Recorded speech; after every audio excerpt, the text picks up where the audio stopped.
approaching Soviet airspace.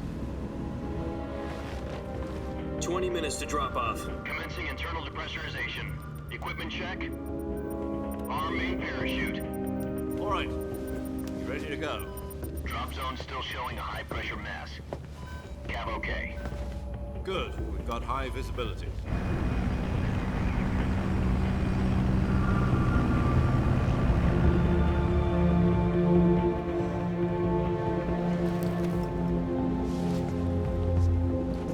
Put out that cigar. Connecting oxygen hose to interior connector.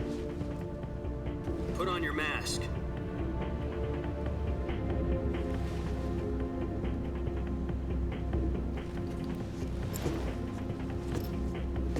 Does this panty waste know what he's doing?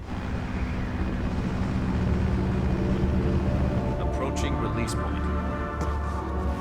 10 minutes to drop off. Hey, are you deaf?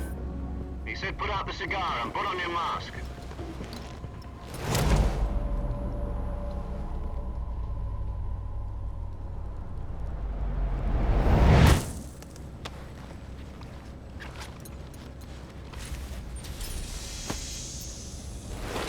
Depressurization complete. Checking oxygen supply. 6 minutes to drop off. Opening rear hatch.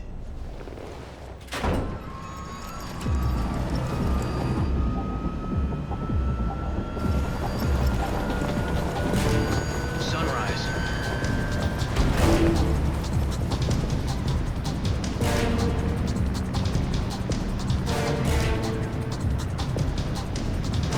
External temperature minus 46 degrees Celsius. 2 minutes to drop off. Stand up. You'll be falling at 130 miles per hour. Try not to get frostbite from the wind chill. 1 minute to drop off. Move to the rear. Activate bailout model. This is one for the history books. The world's first halo jump. 10 seconds to drop off. Stand by. Status okay. All green. Prepare for drop-off. Countdown. 5, 4, 3, 2, 1. Spread your wings And fly. God be with you.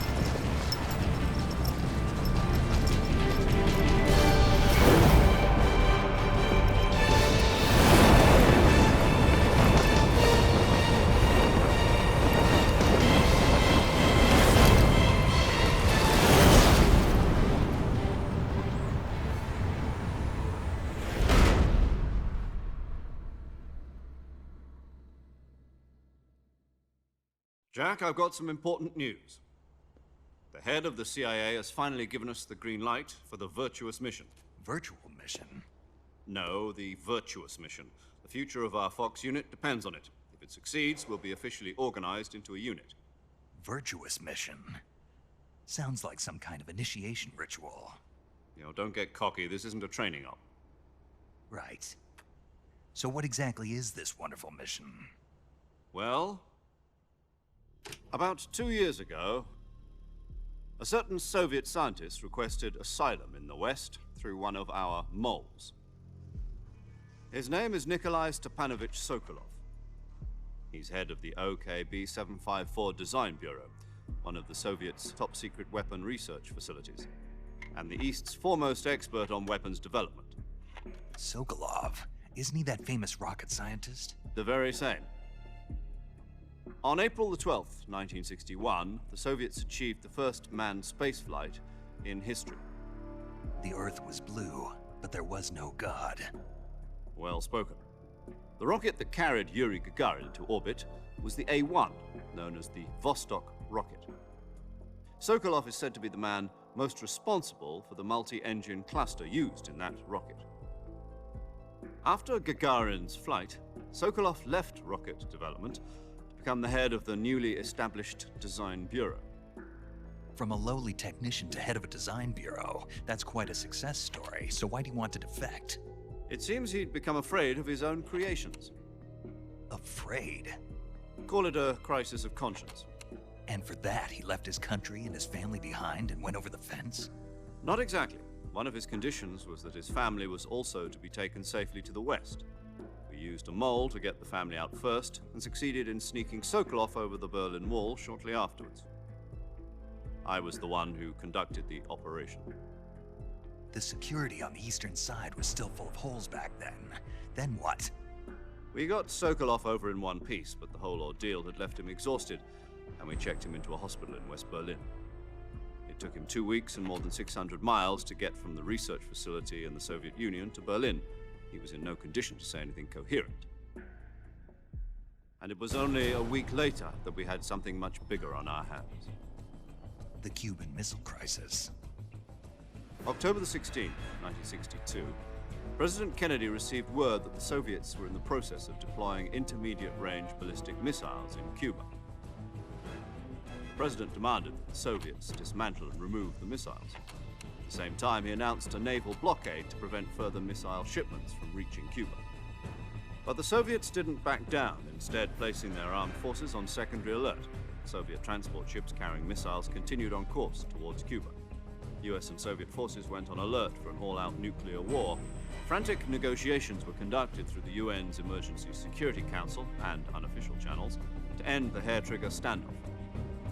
Finally, on October the 28th, the Soviet Union agreed to remove its missiles from Cuba, and so the world avoided a nuclear holocaust. But in order to get the Soviets to pull their missiles out, we had to make a deal. You mean the one where the US agreed to remove its IRBMs from Turkey? No.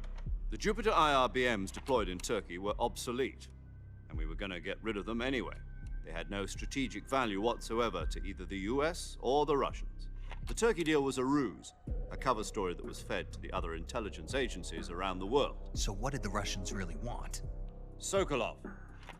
They wanted us to return Sokolov. You mean the Soviets pulled out of Cuba just to get their hands on Sokolov? That's right. What the hell was he working on? At the time, we had no idea. We were running out of time. It was either give up Sokolov or risk full-scale nuclear war. In the end, we had no choice. President Kennedy gave in to Khrushchev's demand. The next day, I got Sokolov out of the hospital, handing him over to agents on the eastern side. Sokolov kept on screaming, "Save me," until he disappeared from my sight. Then, a month ago, we received some new information from one of our moles. About Sokolov? Yes. He was taken back to the research facility and forced to continue working on the weapon in question under KGB supervision. What's more, it's on the verge of completion. So what kind of weapon is it? Something to do with space rockets? No, missiles. Same technology. I guess you're right. We don't know the details, but it appears to be a new kind of nuclear device. For half a year now, the Soviets have been conducting frequent nuclear tests at Semipalatinsk. Something to do with the weapon, I assume. We're talking about a secret weapon so big that Khrushchev was ready to pull out of Cuba to get it back. Is Sokolov still in the facility? No. According to our intelligence, he's in Selino-Yarsk, a place in the mountains about 3 miles to the west that's known as the Virgin Cliffs. The Virgin Cliffs. Nice name for a virtuous mission. They moved him there just recently. Why? Apparently, they're conducting a field test of the weapon, but it's our best chance to get him back. This mission would never have been possible if he was still in the research facility. This is our last chance. Sokolov must have known that too when he contacted us.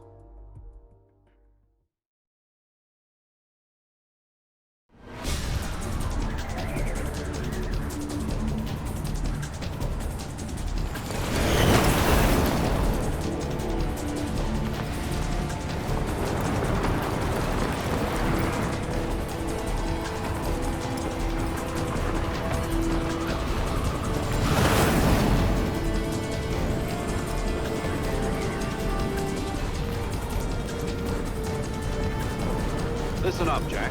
Your mission is to infiltrate Selino-Yarsk in the Soviet mountains, ensure the safety of Sokolov, and bring him back to the west.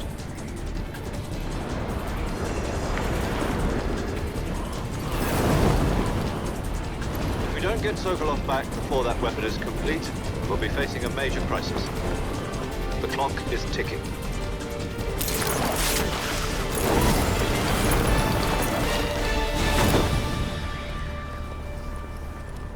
Once we've confirmed the rescue of Sokolov, stand by at the recovery point.